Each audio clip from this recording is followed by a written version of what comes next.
এখন বাথরুমে যাচ্ছি, এবার এত অবস্থা পায়খানা লেগেছে, কি বলবো আপনি, 2-3টা পায়খানা। মাই গড কি অবস্থা। ও মাই গড কি অবস্থা, দিদির হাগা পেয়েছে, হাগার ভিডিও নিয়ে চলে এসেছে ফেসবুকে। বাথরুমে যাবো তো। আজকাল যে ফেসবুকটা হাগার জায়গা, তোমাদের মতো পাবলিক না থাকলে তো জানাই যেত না। রেডি হয়েই নেমেছে না, মানে হাঁকতে চলে এসছে ফেসবুকে। ঘটকি মাগি।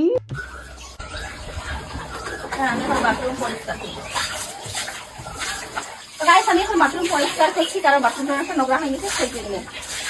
ও বুঝলাম দিদি, তুমি মনে হয় হেগে ছড়িয়ে দিয়েছো, যেমন ফেসবুকে তুমি হেগে ছড়াচ্ছ এখন, সেই রকম মানে বাথরুমে হেগে ছড়িয়ে এসছো, তাই নোংরা না পরিষ্কার করছো। দা পরিষ্কার করো, ভালো করে পরিষ্কার করো।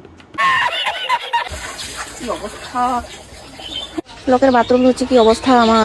লোকের কোথায় দিদি, তুমি তো নিজেই এক্ষুনি হেগে এলে, তো তোমার হাগাটা আর কে পরিষ্কার করবে, তোমাকেই তো করতে হবে। সঠিক বলেছেন। হ্যাঁ, আমি এখন বাথরুম পরিষ্কার করছি। তো গাইস, আমি এখন বাথরুম।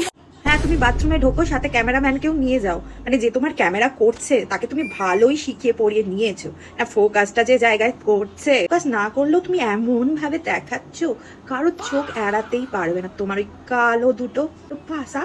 এইসব রোগের না একটাই ওষুধ, খুন্তি গরম করে সপাটে চালিয়ে যেতে হবে, যতক্ষণ না কালো কুচকুচে হয়ে যায়। কথা কি ক্লিয়ার না ভেজাল আছে?